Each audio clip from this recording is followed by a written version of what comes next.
সুধী দর্শক শ্রোতা, আজ 17 সেপ্টেম্বর 2009 বৃহস্পতিবার।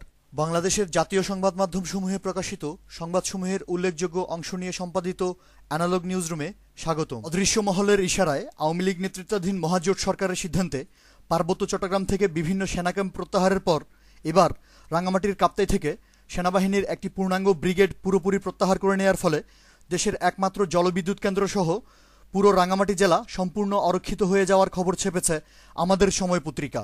দীর্ঘদিন শান্ত থাকার পর আবারও উত্তপ্ত হয়ে উঠেছে দক্ষিণাঞ্চলীয় জেলা ভোলা। টেন্ডারবাজিকে উপলক্ষ করে আওয়ামী লীগের সাবেক প্রেসিডিয়াম সদস্য তোফায়েল আহমেদ ও বর্তমান প্রেসিডিয়াম সদস্য ইউসুফ হুমায়ুনের নেতৃত্বাধীন সরকারদলীয় দুই গ্রুপে দিনব্যাপী গোলাগুলি ও বোমাবাজির ঘটনায় রণক্ষেত্রে পরিণত হয়েছে ভোলা সদর।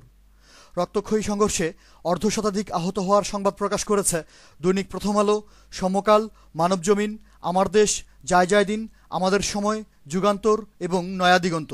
উপজেলা যুবলীগ সাধারণ সম্পাদকের নেতৃত্বে তার ক্যাডার বাহিনী যশোরের চৌগাছায় নিজ দলীয় একজন নেতাকে গুলি করে হত্যা করার খবর এসেছে দৈনিক পত্রিকা আমার দেশ, প্রথম আলো এবং বার্তা সংস্থা bdnews24.com ও ফোকাস বাংলায়। রাজশাহীর পুটিয়ায় আওয়ামী লীগ এমপির লোকজনের বেপরোয়া চাঁদাবাজির সংবাদ।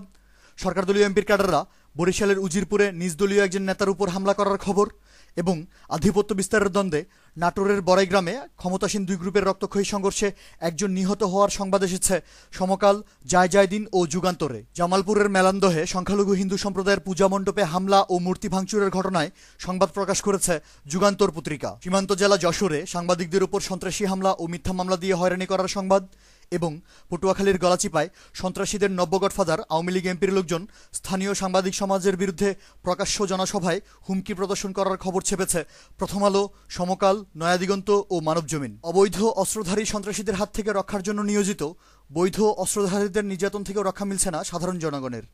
রাজধানী ঢাকায় ক্ষমতার অপব্যবহার করে একজন সাধারণ ব্যবসায়ীকে পিটিয়ে হাত পা ভেঙে দেওয়ার ঘটনায় একজন র্যাব কর্মকর্তার বিরুদ্ধে মামলা হওয়ার খবর ছেপেছে আমাদের সময়, নয়াদিগন্ত, মানবজমিন ও আমার দেশ পত্রিকা।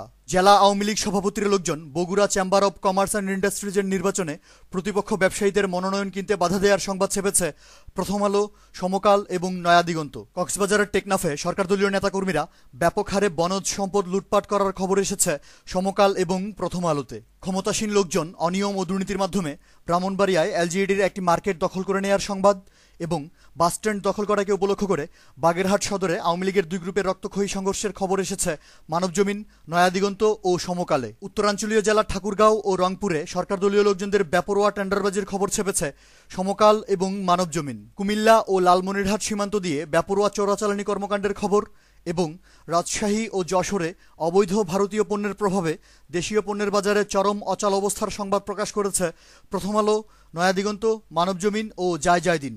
অ্যানালগ নিউজ আজ এ পর্যন্তই। আমাদের পরবর্তী নিউজ শোনার আমন্ত্রণ জানিয়ে আজকের মতো বিদায়। ধন্যবাদ।